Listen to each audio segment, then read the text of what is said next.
오늘 다윗의 생애 사무엘하 23장 1절부터 7절까지 공부를 하겠습니다.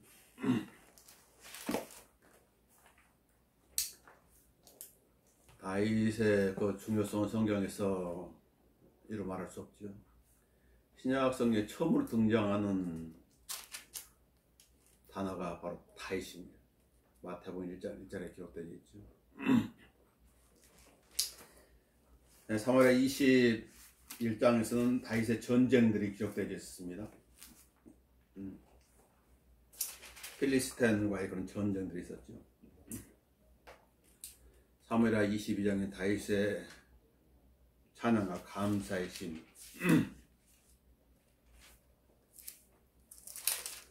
사무엘하 22장은 시편 18편과 거의 동일합니다. 시편 18편의 내용이죠. 그러나 같은 것을 말씀하고 있지만 약간 다른 부분들이 있는 것입니다. 사무엘하 22장 1절에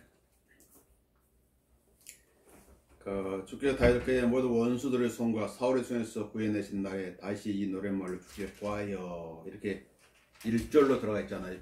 1절로 22장 1절의 이 내용이. 시편 18편에서는 표제어로 기록이 되어 있습니다. 시편 18편을 보도록 합시다.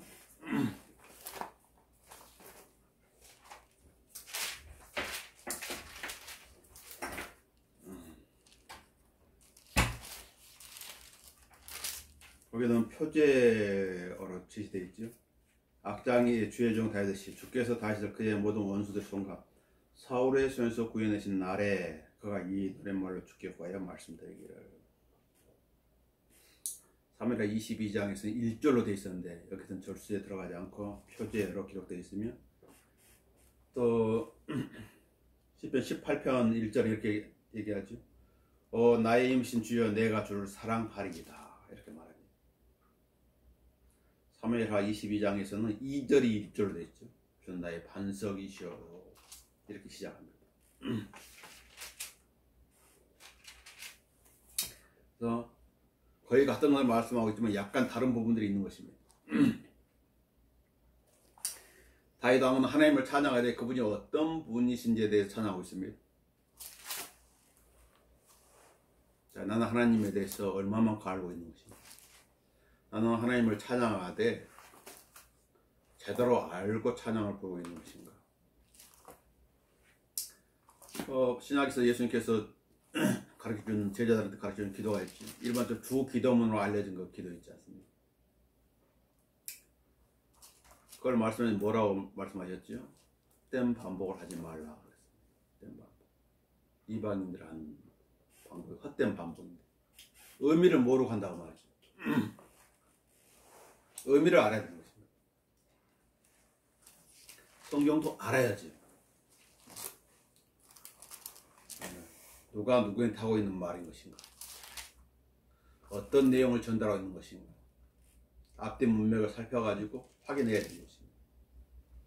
이단의 특징은 앞뒤 문맥을 무시하고 어떤 한 구절을 뽑아가지고 교류를 만드는 것이지, 그것도 쉬운 구절로 하는 것이 아니라 아주 애매하고 상징적이고 어려운 구절을 가지고 교류를 만드는 것입니다.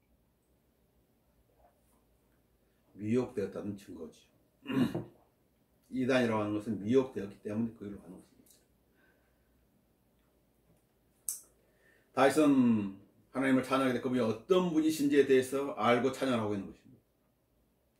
그는 자신이 찬양하는 분에 대해서 잘 알고 있습니다. 시편 95편 1절에서 보면 오라 우리가 주께 노래하자, 우리가 우리의 구원의 반석에 즐겁게 부르자, 감사함으로 그의 면전으로 나아가며. 감사. 우리도 그렇게 빌립보서에서 말씀하고 있죠. 우리에게도 감사함으로 알려지게 하라. 아무것도 염려하지 말고 모든 일에 기도와 간구로 너희 구할 것을 감사함으로 하나님께 알려지게 하라. 감사를 잊지 말라. 그리하면 모든 지각을 초월해 하나님 평강하는 그리스도 예수 안에서 너희 마음과 생각을 지키시리라. 하나님의 약속입니다. 나한테 근심 걱정이 가득할 때 그렇게 하나님께 나아가라고 말이에요. 감사함으로 그의 면전으로 나아가며 시로 그에게 즐겁게 부르자. 넌 주께서 위대하신 하나님이시며 위대하신 하나님, 모든 신들 위에 계신 위대한 왕이십니다. 모든 신들 위에 계시죠. 천사들, 마귀들 앞에서 그 위에 계십니다. 하나님. 세상은 그렇죠. 4대성 그래가지고 부처, 공자, 모하메드, 예수부터를 똑같은 반열에 놓습니다. 4대성이라고 똑같지 않습니다. 그 중에 부활하신 분은 오직 한 분밖에 안 계십니다. 예수 그리스도의 무덤만이 빈 무덤인 것입니다. 같을 수가 없죠. 그렇다면 모든 신들이 계신 위대한 왕이십니다. 땅의 깊은 곳들이 그의 손 안에 있으며 산들의 힘도 그의 것이로다. 바다가 그의 것이요 그가 만드셨으며 또 육지도 그의 손이 지으셨도다. 그래서 우리는 하나님의 것 안에서 살고 있는 것입니다.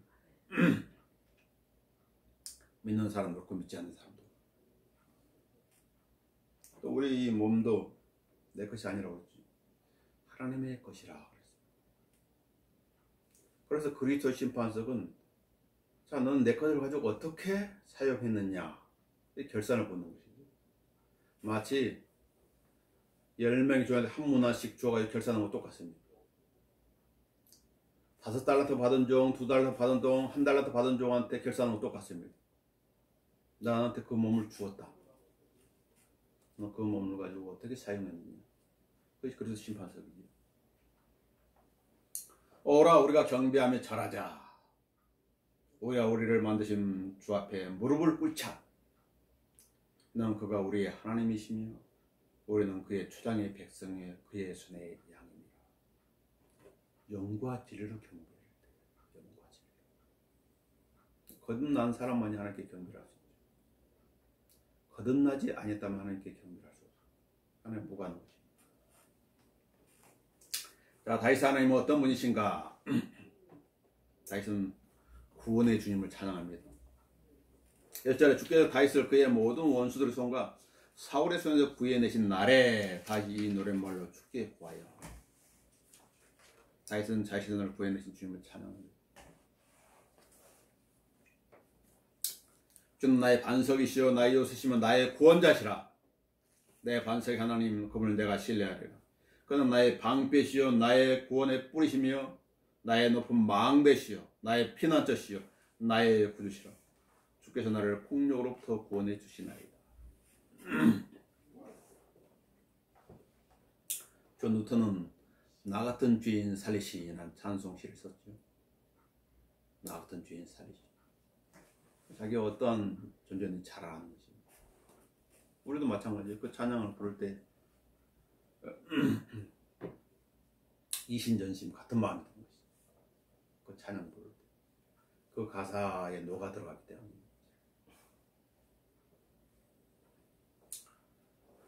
우리를 구원하신 주님, 나를 구원하신 주님, 어떤 상황 가운데 있을 때 구원을 받은 것입니다. 내 자신이 비참하고 소망도 없고 죽음이 두렵고 그런 가운데 있을 때 주님은 찾아오셨죠. 구원해 주신 것입니다. 엘레위는 욥기 35장 9절에서부터 9절 이하에 이렇게 말합니다.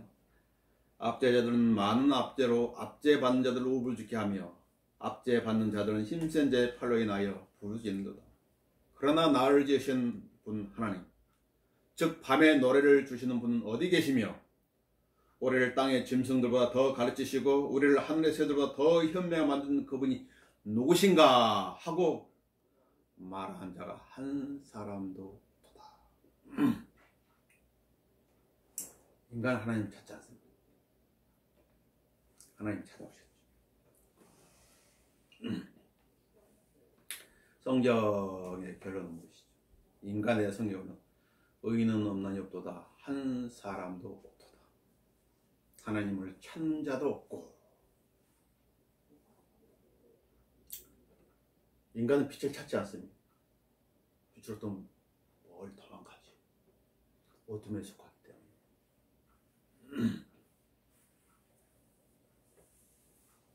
그들의 지성은 막혀 있는 것입니다. 누군가가 다 가로막고 있는 것이죠. 바울과 실라는 고통이 많은 주님을 찬양했습니다.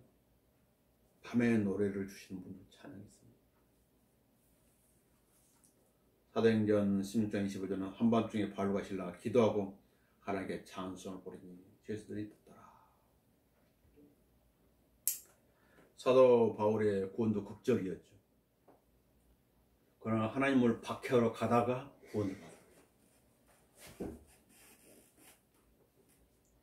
자기가 열성을 내서 섬긴다고 한 그 하나님을 알고 보니 자신이 박해하고 있었단 말이죠. 그러면서도 자신은 하나님 앞에서 열심히 자기의 임무를 수행하겠다고 생각했던 거죠. 그게 유대교예요. 하나님은 예수들을 박해하는 유대교라고. 하나님께서는 그를 구원해 가셔가지고 이방의 사도로 세우셨죠. 1차 선교여행을 가는 중에 그는 아시아에서 받는 고난에 대해서 말하기를 그 심한 압박으로 내 견딜 힘을 잃은 삶의 절망에까지 이르렀다고 말해요. 삶의 절망. 하나님께 그렇게요 허락하심을 그런 삶의 절망에까지 밀어붙이십니다. 목적이 무엇이었을까요? 그건 젊었었거든요. 젊음이란 뭐예요? 패기가 있고. 무엇을 신뢰하지? 자신을 신뢰하고 힘이 넘치니까. 하나님 그것을 일깨워주기 위해서 그 고난과 던져줍니다. 그래서 그 고난의 목적이 우리 자신을 신뢰하지 아니하고 죽은 자들을 살리시는 하나님만을 신뢰하게 하려 함이라 이렇게 말하고 있습니다. 그걸 가르쳐 주는 거예요. 거의 죽을 지경까지 몰아합니다. 그러다가 하나님께 그걸 살려주는 것이죠. 고린도후서 1장 10절에서 그분께서 우리를 그처럼 극심한 사망에 있었고요. 극심한 사망, 삶의 절망, 엄청난 압박. 그러면서 하나님을 신뢰해야 되는구나. 하나님을 신뢰해야 되는 것을 가르쳐 주시는 것입니다. 그걸 알아야 되는 것이지. 호세아 선지자는 하나님께서 고난을 허락하시는 것에 대해서 그들이 고난 중에 있을 때 나를 먼저 찾으리라고 호세아 5장 15절 말씀해 주고 있습니다. 자, 그래도 고난 중에 있을 때 하나님 먼저 찾지 않고 사람을 찾아간다든지 어떤 다른 걸 찾나 어떻게 되겠어요? 그럼 호세아 5장 15절 말씀 따라 하나님이 고난을 주는 목적이 어긋나 버린 것이죠. 왜냐하면 호세아 5장 15절 하반절은 그들이 고난 중에 있을 때 나를 먼저 찾으라고 그랬거든요. 사이다도 고난 중에 있어서 주님을 찾았지.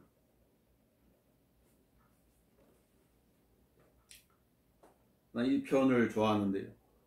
시편 34편 4절 6절에 내가 주를 찾았더니 그가 나를 들으시고 내 모든 두려움에서 나를 건지셨다. 두려움, 어떤 두려움이 있는 것입니다. 그 두려움이 근심 걱정을 가중시키는 것입니다. 그게 스트레스입니다.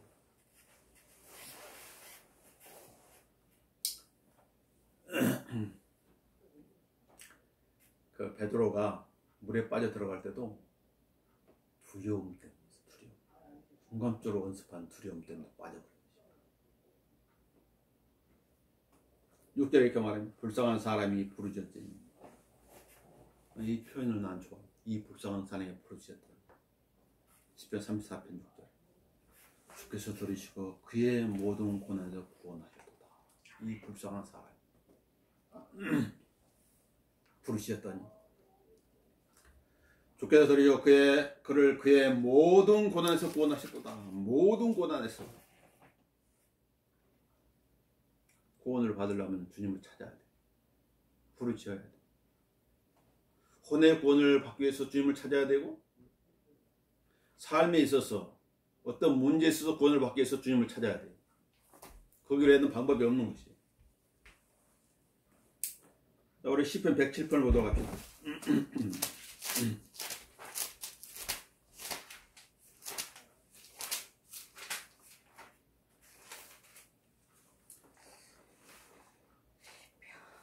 시편 107편 1절에 가면 오 주께 감사라 그는 선하시며 그 잠은 영원히 지속됨이라.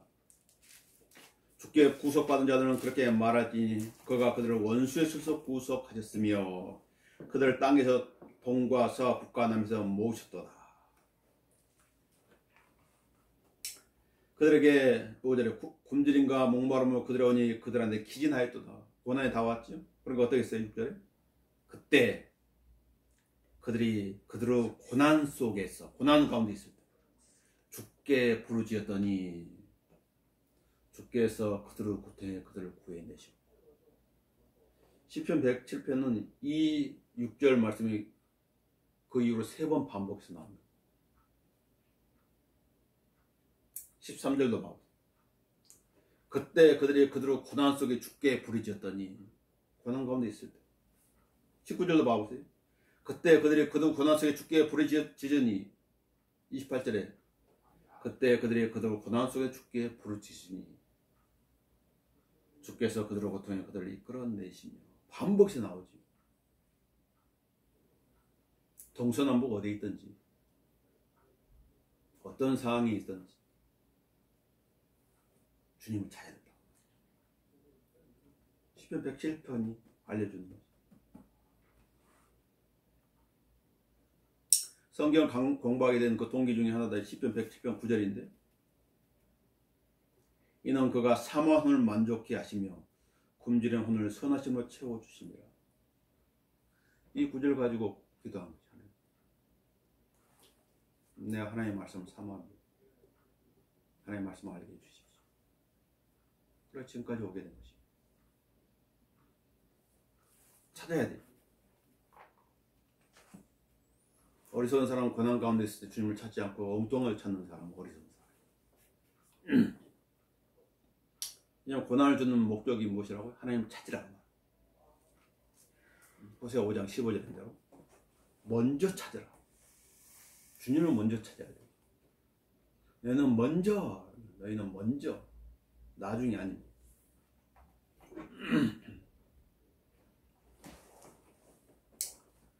베드로가 물에 빠졌을 때 어떻게 했습니까? 소리를 질러가지고 주여 나를 구해 주소서 그렇게 외쳤어요. 절차, 어떤 형식 그런 거 없어요. 즉시 소리 지르는 거예요. 주여 나를 구해 주소서.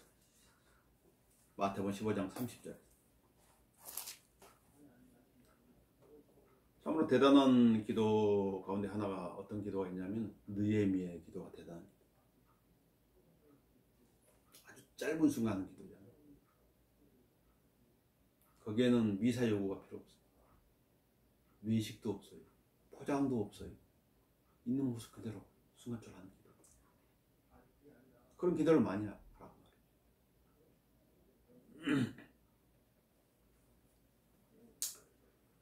성경에 이렇게 말해 너희 가운데 고난받는 자가 있느냐? 그는 기도할 것이요. 야고보 5장 13절에. 고난이라고 하는 고통스러운 거잖아요.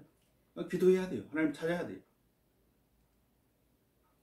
어떤 과부의 기도처럼 재판장, 불의한 재판장, 사람도 무시한 불의한 재판장 가서 나의 원한을 갚아주소서. 나의 문제를 해결해 주십시오. 이 고통의 문제를 해결해 주십시오. 기도해야 돼요. 목마른 사람이 우물물을 판단 말이 있죠. 목마른 사람이 우물물을 판단 말이 있어요. 간절해야 돼요. 고난의 이유가 무엇일까요? 그렇다면 고난이 고난 자체로 끝나버린다는 의미가 없겠죠. 하나님은 아까 말한 대로 고난의 이유 중에 하나가 주를 신뢰하라. 사도 바울한테 가르쳐줬어요. 너희가 너희 자신들 신뢰하면 안 된다. 하나님을 신뢰하라는 걸 사도 바울한테 가르쳐준 거죠. 고린도서 1장에. 사이 많은 고난을 겪었죠.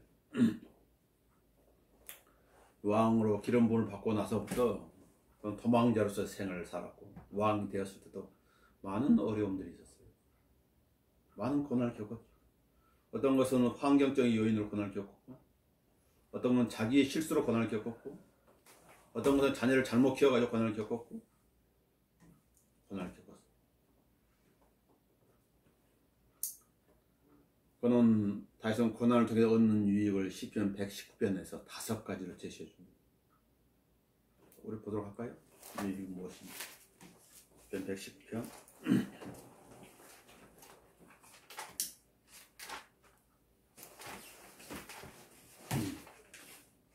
고난을 통해서 얻는 유익, 고난을 먼저 겪은 사람이 후배들한테 알려주는 것입니다. 믿음의 선배가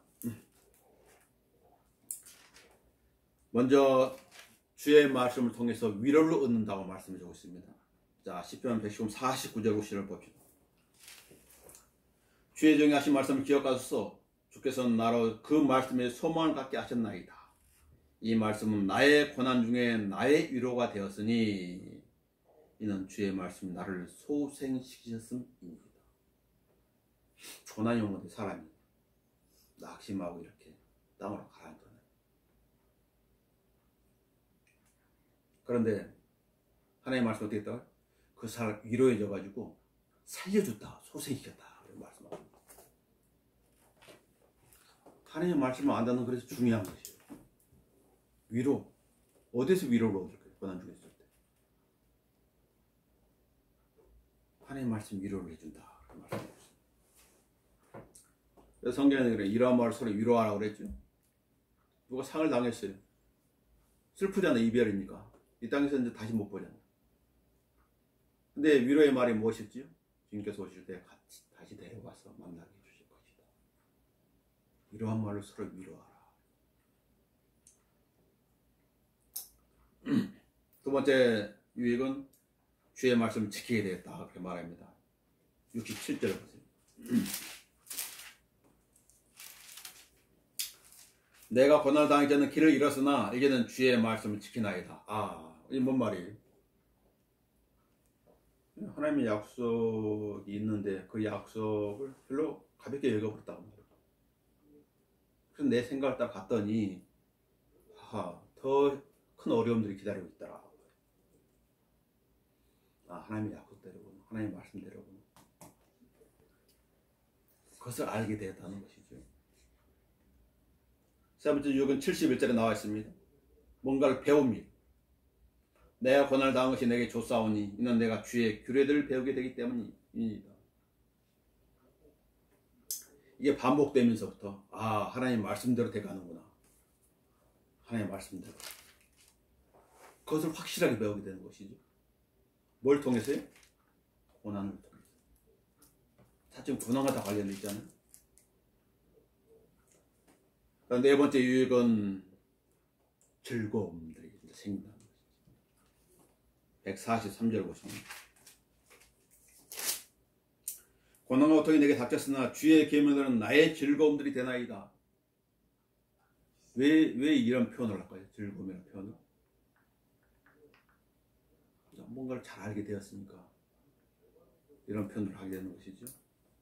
92절도 봅시다. 나는 이 구절 좋아합니다. 주의 법이 나의 즐거움이 되지 아니하였더라면 내가 나의 고난 중에 멸망하였으리이다. 하나님의 말씀이 그 사람을 지키는 것입니다. 멸망하지 않도록. 그래서 하나님의 말씀을 알아야 돼요. 하나님의 말씀을 알게 되면 성경이 그 사람을 만들어가는 것입니다. 성경의 사랑으로 만들어가는 것입니다.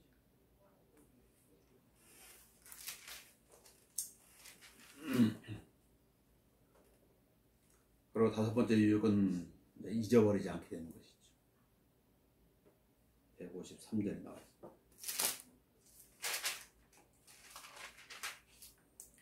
나의 고난을 보시고 나를 구하소서. 이는 내가 주의 법을 잊지 아니함이니이다. 하나님께서 전해 주셨듯이 이번에 이렇게 주실 것이요. 하나님 크신 뜻이 있을 것이야. 이 사도 바울이 사탄의 사자를 하나님께 허락했죠. 왜 허락했어요? 많은 계시들의 풍성함을 해가지고 자고하지 않도록, 스스로 자만하지 않도록 하나님께 사탄의 사자를 주었잖아요. 고통스러우니까 하나님께 기도했지요. 하나님이 이 고통을 제하여 주십시오. 이 고통을 거두어 주십시오. 이 고통에서 치료해 주십시오. 3번이나 간절히 기도했는데 하나님께서 뭐라고 했대요? 내 은혜가 내게 충분하도다.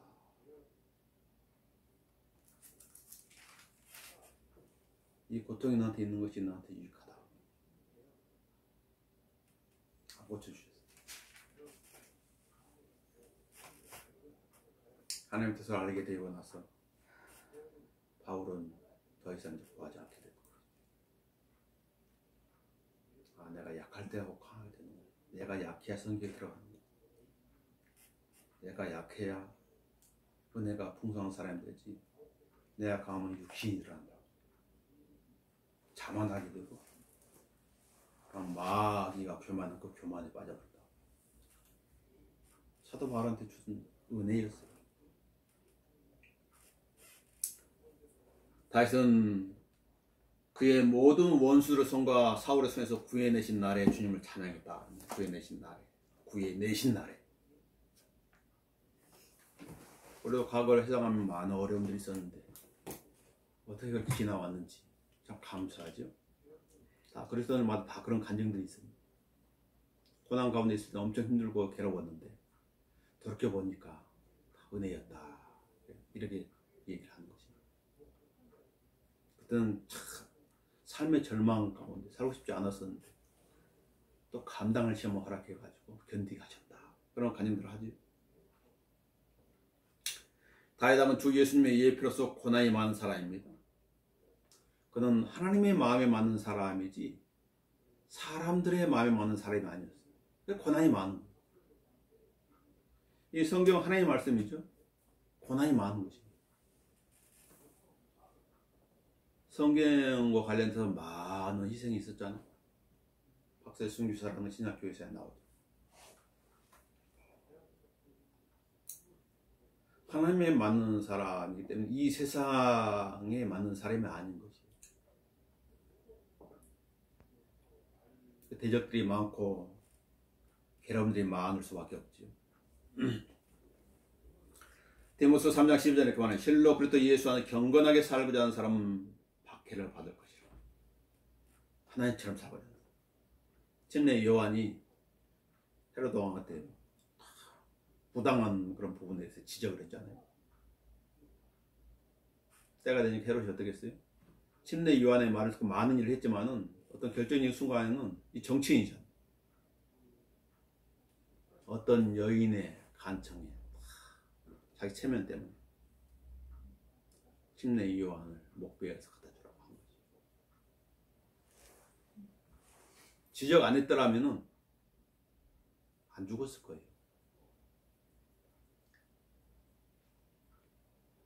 갈라디아 1장 10절은 내가 이제 사람들의 호감을 사랴? 아니면 하나님께 살아? 아니면 내가 사람들을 기쁘게 하려고 하겠느냐? 내가 아직도 사람들을 기쁘게 하려고 한다면 나는 그리스도의 종이 아닌지라. 하나님의 뜻대로 믿음과 성령으로 충만한 스데반은 돌에 맞아 죽었죠.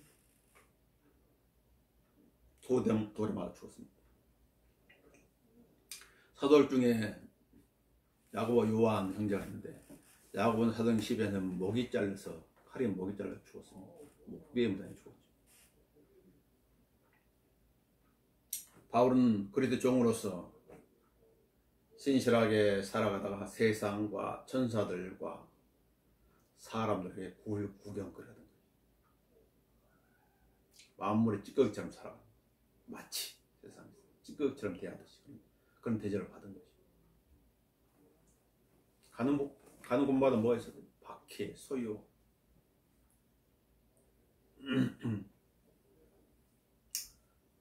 밖에는 박해, 안으로는 두려움이 있었다.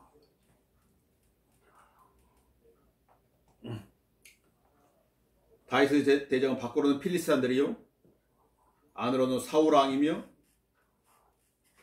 가족 중에는 압살롬이 있었죠. 올해의 대적은 마귀이며 멸망받게 될 마지막 원수는 사망이에요. 그리스도인이 주의해야 될 세 가지가 있어요. 무엇이 있을까요? 그리스도인이 주의해야 될 세 가지.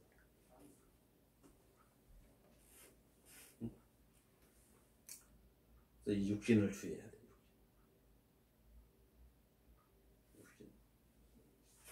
육신은 하나님과 원수가 되는 거죠. 육신의 생각은 더더구나 하나님과 원수가 되는 거예요. 육신을 즐겁게 하려고 하는 것이 세 가지가 있는데 육신의 정욕, 안목의 정욕, 생의 자랑이 다 육신을 즐겁게 하는 것이. 그 다음에는 무엇이 있을까요? 세상이죠, 세상.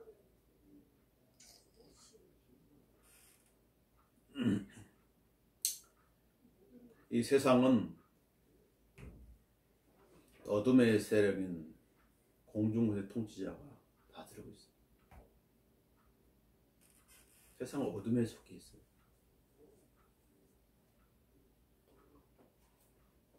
그리스도를 반기지 않아요. 세상이 반기는 그리스도인 뭔가 이상한 거예요.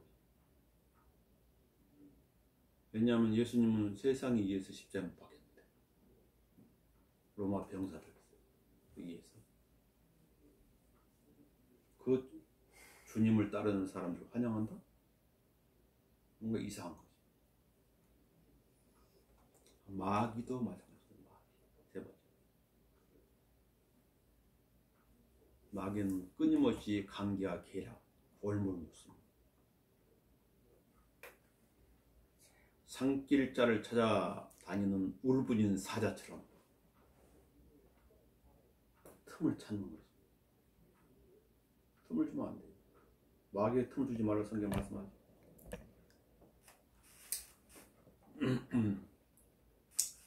다윗은 주님을 이렇게 찬양합니다. 이제서 말씀드려요. 주는 나의 반석이시요 나의 요새시며 나의 구원자시라. 내 반석의 하나님 그분을 내가 신뢰하리라. 그는 나의 방패시요 나의 구원의 뿌리시며 나의 높은 망대시요 나의 피난처시요 나의 구주시라. 주께서 나를 폭력으로부터 구원해 주시나이다. 반석. 흔들리지 않는다. 우리의 믿음이 반석 위에 세워져 있기 때문에 흔들리지 않는다. 영원히 보장되는 거지. 조금은 돌멩이 세워진 것이 아니고 요새라는 것이 내가 안전하게 숨을 수 있는 것이. 방패라고 하는 것은 적의 그 어떠한 공격도 막을 수 있는 것이죠. 그래서 그랬더니 믿음의 방패를 가져요. 믿음의 방패. 사탄이 여러 가지 생각들을 막 쏘는 거예요. 우리 생각을 지금 우리 눈에 보이지 않지만 무수한 전파들이 막 흐르고 있죠. 지나고 있는. 어떻게 알 수 있어요? TV를 켠다든지 휴대폰을 켠다든지. 그럼 그 신호를 잡을 수 있는 거예요. 엄청나게 많은 전파 소식들이 지나고 어떤 좋은 소식도 있고 나쁜 소식도 있고 우리를 미혹하는 것도 있고 우리의 믿음을 타락시키는 것들도 있고 우리에게 유익을 주는 것들도 있고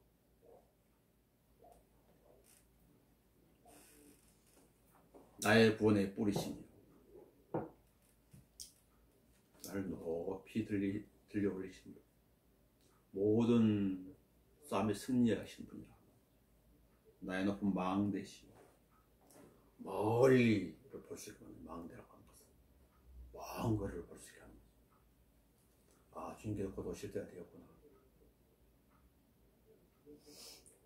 볼 수 있는 그런 망대 높은 곳이 피난처시 마찬가지죠. 내가 언제든지 피할 수 있는 예수 그리스도. 다윗의 이 표현을 신약으로 표현하자면은 로마서 8장을 봐볼까요? 2절 3절은 로마서 8장이 있는 것과 같은 표현이에요.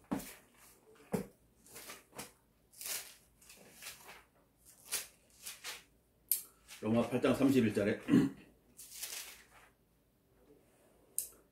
그러면 이렇게 막 질문이 나오죠. 누가 우리를 대적하리요? 누가 혐을 씌우리요? 누가 정죄하리요? 누가 우리를 그렇게 사랑에 떼어놓을 수 있으리요? 이런 표현들이 나오잖아요. 자, 30절. 그렇다면 이런 일에 대해 우리가 무슨 말을 하리요? 하나님께서 우리를 위하시면 누가 우리를 대적하리요? 하나님께서 택하신 자들에 누가 혐의를 씌우리요? 의롭다 하시는 분은 하나님이신데, 하나님이 의롭다고 하시는데 인간이 아이 너는 본받지 못했어. 가당케 한 말입니다. 누가 정죄하리요? 그 사람이 나를 위해 죽은 것도 아닌데. 죽었다가 다시 살아나신 분은 그리스도시라. 그리스도께서 죽었다 살아나셨는데. 그래서 내가 그분을 믿어서 의롭다함을 얻었는데 누가 정죄하냐고 말이지. 그분은 또한 하나님 오른편에 계시서 우리를 위해 중보하십니다. 죽었다가 살아나셨을 뿐만 아니라 하나님 보좌 우편에서 우리를 위해 중보하고 계시다.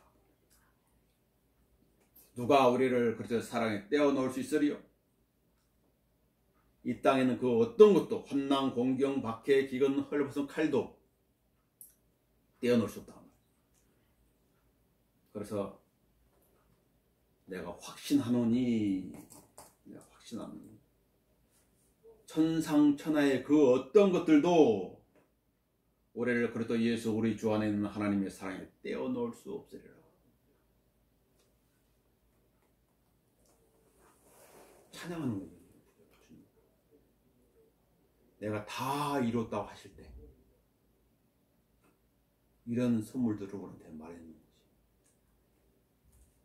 맞죠? 다윗 왕이 주님에 대해 찬양하듯이 같은 것이죠. 다윗 왕은 사무엘하 2절 3절에 있는 그 부분을 한 구절 요약합니다.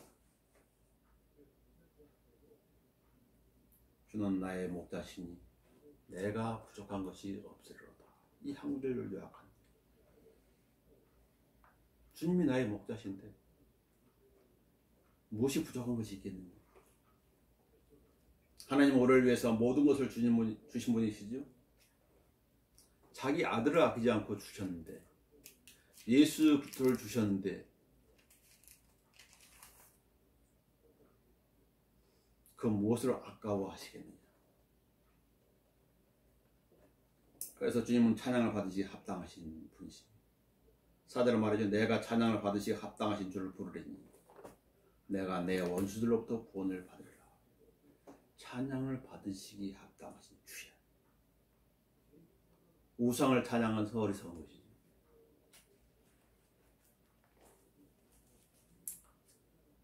자, 찬양을 받으시기 합당하신 주. 그럼 어떻게 주님을 찬양해야 되는 것인가? 합당한 명령에 따라서 그분을 찾아야 하는 것입니다. 다윗은 하나님의 궤를 예루살렘으로 가져올 때 어떤 방식으로 했죠? 필리스티아인의 방식으로 가져왔죠. 수레실로. 그랬을 때 제사장 우사가 그 자리에서 죽었잖아요. 누구의 실체일까요? 다윗 왕도 문제지만 레인들도 성경 지식이 하나님을 섬기면서 올바른 지혜를 갖지 못하고 섬긴 거죠. 마치 아론의 두 아들 나답과 아비후가 다른 불을 제단에 들이다가 초자연적인 불에 의해서 죽은 것과 똑같아요.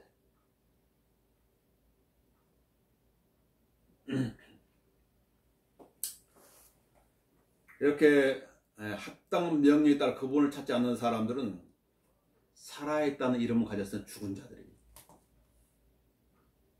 경건의 모양이 있으나 능력은 부인한 자들이, 이익이 경건이라 생각하는 사람들이, 무조건 사람이 많이 모이면 우리는 하나님 잘 섬기고 있어. 헌금이 많이 들어오면 하나님께 인정해 주는 것이, 이게 경건의 이익이라고 생각합니다. 그런데 바울의 삶은 어때요? 그거 잘 나아가잖아요. 가는 곳마다 박해를 받고. 고린도 11장 잘 나와 있죠. 주님을 잘 섬긴 스데반, 믿음과 성령으로 충만한 스데반은 왜 돌에 맞아 죽었냐? 경건이 이익이라면, 이익이 경건이라면. 하나님의 생각과 사람의 생각은 다르죠.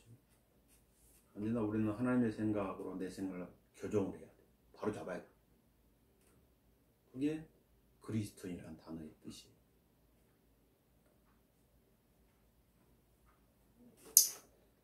그 이름에 합당한 영광을 주께 드려야 되겠죠? 주님을 이방 신처럼 대하면 안 됩니다. 그분 두려우신 분이에요.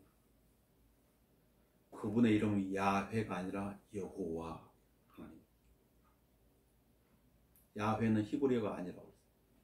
출처 분명 언어이고 야훼의 뜻은 파악의 자란 말이에요. 계시록 9장 11절인데 아바돈, 히브리어 아바돈, 헬라는 아폴로. 아폴로 13호 있죠. 그 아폴로. 이름의 뜻은 파악의 자.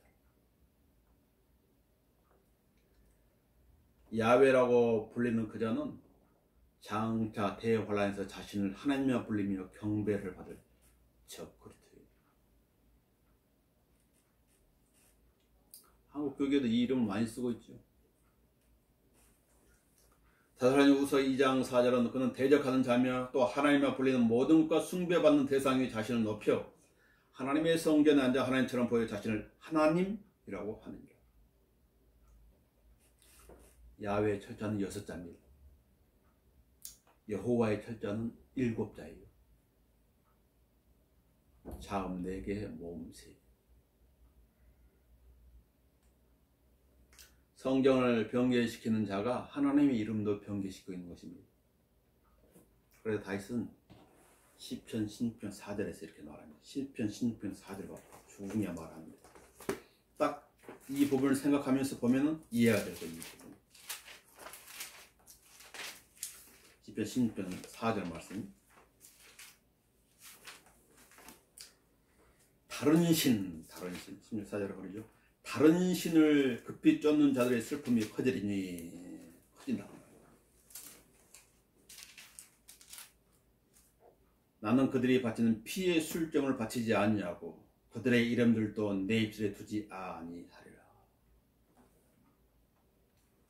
나중에 대환란 때 이스라엘에서는 많은 사람들의 목이 잘려 죽음을 당하죠. 그것을 언급하고 있는 것입니다. 하나님의 이름을 제대로 알아야 되는 것입니다. 그 이름이 합당한 영광을 돌려야 되는 것이지요. 야훼는 하나님의 이름이 아닙니다. 시편 90편 2절에 이렇게 말하면 그 이름에 합당한 영광을 주께 돌리고 거룩함의 아름다움으로 주께 경배해야 된다고 말하죠. 찬양은 그리스도인 마땅히 주께 드려야 할 합당한 것입니다. 계시록 5장 12절은 수많은 천사들이 찬양합니다. 누구를 찬양합니까? 죽임당하신 어린 양을 찬양합니다. 7가지 단어를 쓰는 것입니다. 권세와 부귀와 지혜와 힘과 존귀와 영광과 찬송을 받으시기 합당하시도다. 천사들이 찬양. 수많은 천사들이 찬양. 5장 13절은 만물도 찬양합니다. 보좌에 앉으신 분과 어린 양께 찬송과 존귀와 영광과 권세가 영원무궁토록 있을지어다. 만물들이 찬양합니다. 하늘과 땅과 땅 아래와 바다에 있는 각 피조물들 찬양하는 것입니다.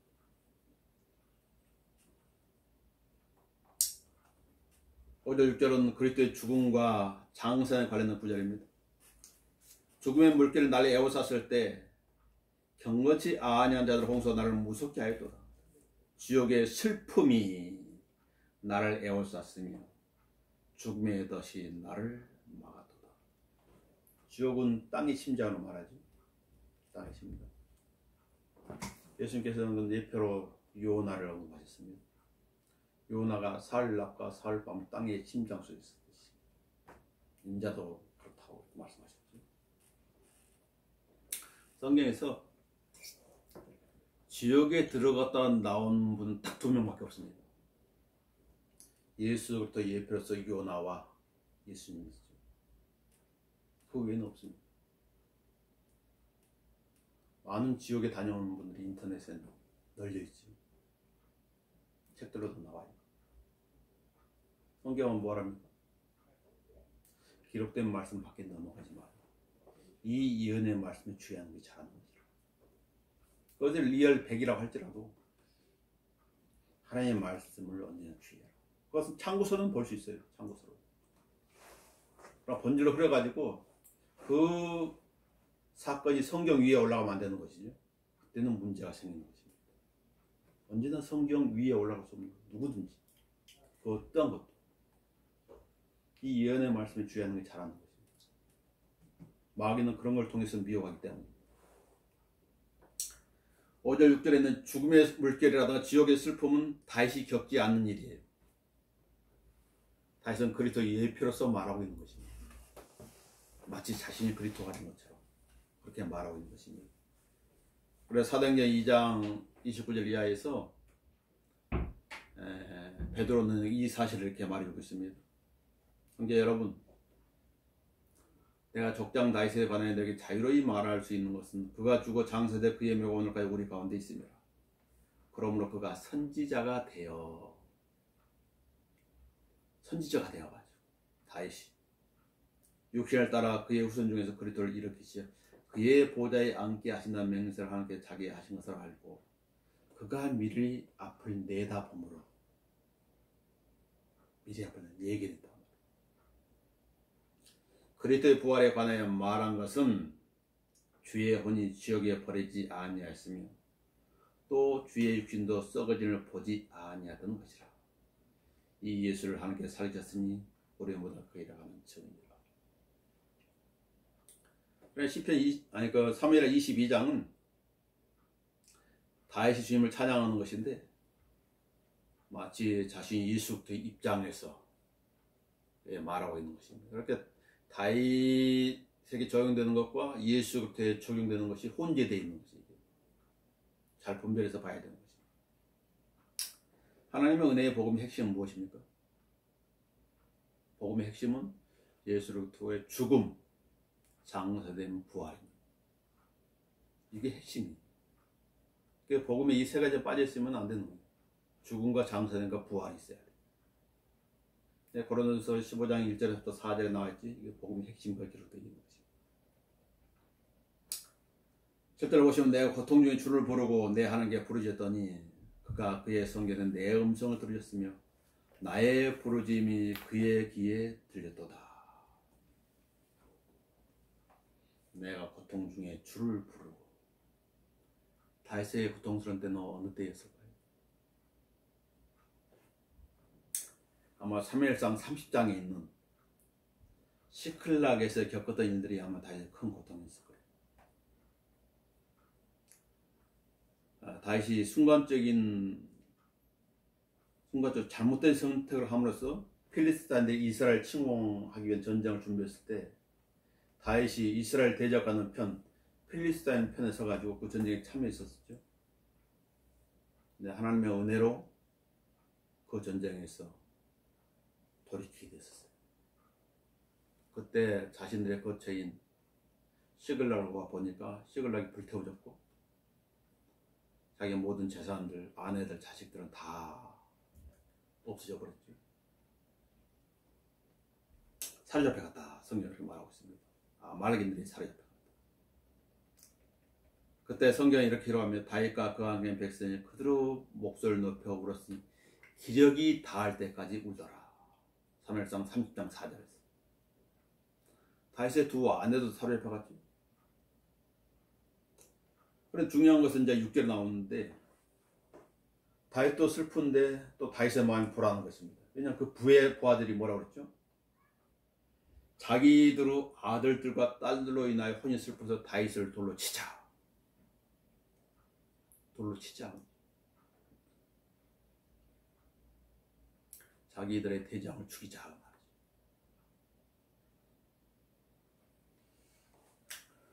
그런 다윗은 하나님 안에서 스스로 용기를 내가지고 문제를 해결했죠. 다윗 왕의 고통스러운 순간들은 밥세바를 취함으로 인해서 겪게 된 고통들이 있었죠. 히딘 우리의 아내 밥세를 취함으로 겪게 된 고통들. 그래서 그 고통에 대한 그러면 시편 51편에 말해주고 있는 것입니다. 암놈이 보면 타말의 근친상황이 있었지요. 압살롬에 의한 암논의 죽음이 있었지요. 아들 압살롬의 반역과 압살롬의 죽음이 있었습니다. 사무엘하 18장 33절은 그러자 왕이 심히 충격을 받고 이렇게 말합니다. 심히 충격을 받았다. 그러면서 그 입에서 오 내 아들 압살롬, 내 아들아 내 아들 압살롬아, 하나님께 너 대신 나를 죽게 하셨다면 오 압살롬아 내 아들아 내 아들. 고통스러운데. 다윗의 시편 22편은 다윗은 선지자가 되어 이렇게 외칩니다. 나의 하나님 나의 하나님 어찌하여 주께서 나를 버리셨나이까? 어찌하여 나를 돕지 아니하시면 나의 신음하는 말들을 멀리 하시나이까? 우리도 고통 가운데 있을 때는 하나님 저를 도와주십시오. 왜 주님께서 내 기도에 응답해 주지 않는 것입니까? 그럴 때가 있지 않습니까?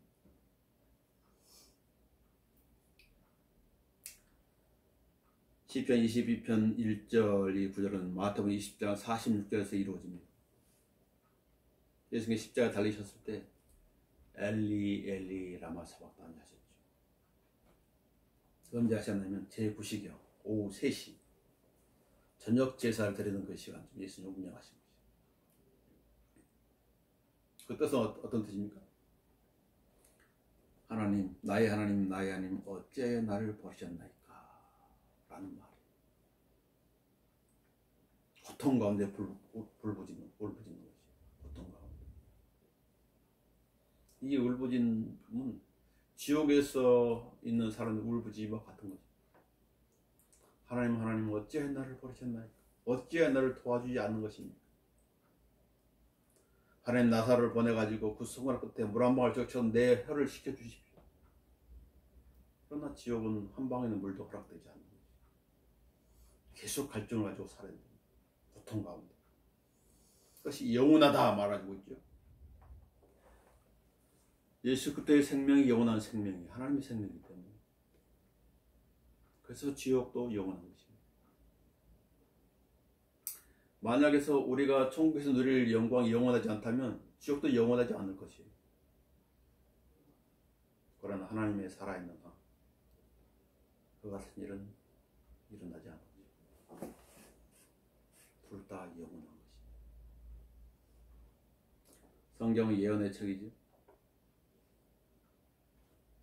예언의 중심은 예수 그리스도가 계십니다. 저는 예수 그리스도가 있는 것입니다. 예수의 중원은 예언의 영이에요. 성경에 이 예언의 영이라는 그 단어가 없다면 문제가 있는 거죠. 요한복음 5장 39절은 이렇게 말합니다. 성경을 상고하라. 이는 너에게 성경에 영생이 있다고 생각하미니 그 성경은 나에 관해 증거가 있습니다. 구약에 있는 내용도 다 예언이에요. 앞으로 이루어질 것들에 대해. 신약은 말할 것도 없죠. 내가 고통 중에 주를 부르고 대환란 때 목병을 당한 자들의 울부짖음이 있습니다. 거룩하지 참된 주여 땅에 살고 있는 그들을 심판하시어 우리의 피를 갚아주실 날이 얼마나 남았나이까? 지하 낙원에 있는 자들 지금 하나님께 지금 간구하고 있는 거예요. 언제 우리의 원수를 갚아주시겠습니까? 박수의 순교사에 기록된 수많은 순교자의 피에 울부짖습니다. 신약교회에 기록된 피의 절규들이 있죠.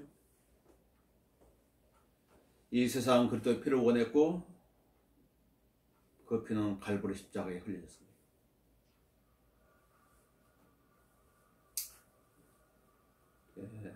D.L. 무디의 사역을 도왔던 변호사 스태포드의 절규가 있습니다. 스태포드.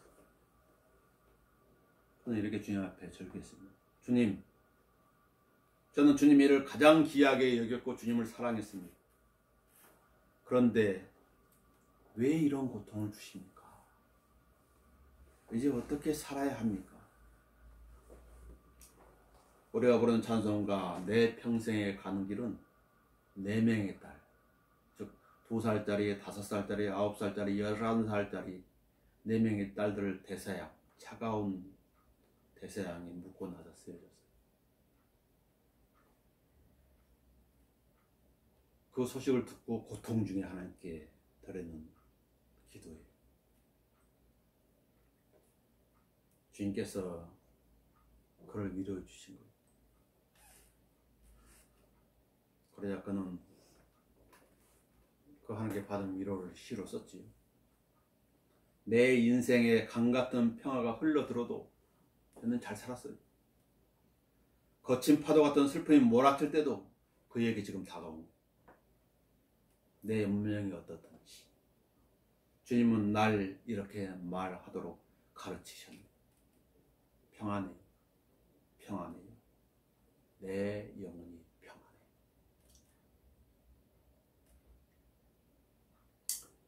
시편 68편 19절은 이렇게 말합니다. 날마다 우리에게 베푸심을 더하시는 주, 곧 우리 구원의 하나님을 송축하려다 셀라. 우리의 하나님은 구원의 하나님이시니 죽음으로부터의 문제는 주 하나님께 속하였느니라. 죽음부터 문제는 주 하나님께 속하였느니라. 우리가 섬기는 하나님이 바로 그 구원의 하나님이시고 다윗이 찬양한 그 하나님인 것입니다. 자, 기도하겠습니다. 네, 주님, 우리를 구원하시기 위해서 갈보리 십자가에 자신의 생명을 내놓으셨습니다.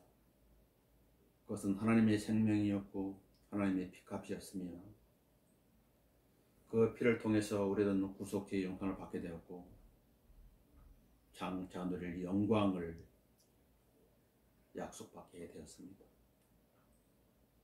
우리를 구원하신 주님 앞에 합당한 영광을 돌리고 합당한 찬양을 드리며 우리의 생애가 주를 주님을 높이는데 쓰임받는 생애를 쓰기 인도해 주십시오.